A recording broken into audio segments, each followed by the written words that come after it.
we're going to talk about something that can totally change the way you think about music practice. We're going to take it from something that feels like a chore and turn it into something, well, empowering, like you're actually building your musical foundation brick by brick. All right, let's be real for a second. Have you ever sat down to practice, you look at that page of scales and arpeggios, and you just feel, bored? I think we've all been there, right? It just feels so repetitive, so mechanical, and totally disconnected from the music you actually want to play. So what can we do about that? How do we flip the script? Well, what if practicing all those scales wasn't a chore at all? What if it was a workout? Yeah! Instead of just, plunking out notes, imagine you're actually in there strengthening, toning, and building your musical muscles. And this whole idea, this new perspective, it actually has a name. It's called the build zone. Seriously, just think of it like your own personal musical gym. It's the place you go to do the heavy lifting, right? To build up that core strength with scales and chords that's going to support literally everything else you play. Okay, so let's jump in and really unpack this whole idea of building your musical muscles. Our source material has this perfect analogy for this. Think about it. If the music you want to play is a big, beautiful house, then your scales and chords, those are the bricks. You just can't build those amazing melodies or really rich harmonies on a shaky foundation. These things are the absolute essential building blocks for, well, everything. So if we're in this musical gym, what does the workout actually look like? Well, you need a plan, right? And that's exactly what this is, a real structured workout plan designed to build up your skills. And look, this isn't just a bunch of random exercises thrown together, it's a whole comprehensive plan. You can see here in this sample of the 12 core skills, or foci as they're called, it starts with the absolute fundamentals. We're talking major and minor scales, triads to really nail down your understanding of tonality. And then it moves on to other crucial skills like rhythm. This is where we always get a really good question, and it's a fair one. It usually comes from people who play single-line instruments, like the flute or maybe from singers. And they'll say, hey, my instrument can only play one note at a time, so why in the world do I need to learn about chords? And that's a great question, but here's the thing. Understanding harmony is absolutely essential for every musician. There are a few big reasons why. For one, it builds your oral skills, your ear training. You start to actually recognize the harmonic color that's happening all around you in the music. Second, it makes you a more expressive player. You can shape your melody to perfectly fit the chords underneath. And finally, and this is a big one, it's totally crucial for improvisation and composition.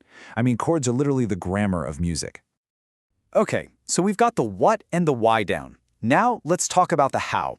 And to do that, we need a kind of master key for our musical gym. And that key is the circle of fifths. And listen, this isn't some newfangled teaching trend. The circle of fifths is the blueprint for how musical keys relate to each other. It's been a core organizing principle in Western music for centuries, since the Baroque era. It connects theory, history, even the physics of sound. Honestly, mastering it is like getting an all-access backstage pass to how music really works. But here's where it gets really cool and modern. Instead of just boring, dry academic drills, this whole approach uses gamification. Things like these circle challenges turn learning into something that's actually fun. It feels like a game, with short-term rewards that keep you motivated and help you build up that knowledge. Okay, this all sounds great in theory, right? But how does all that work you do in the gym actually pay off when you're on the field, playing real music? Well, let's connect theory to practice and see how it all comes together. Let's make this super clear.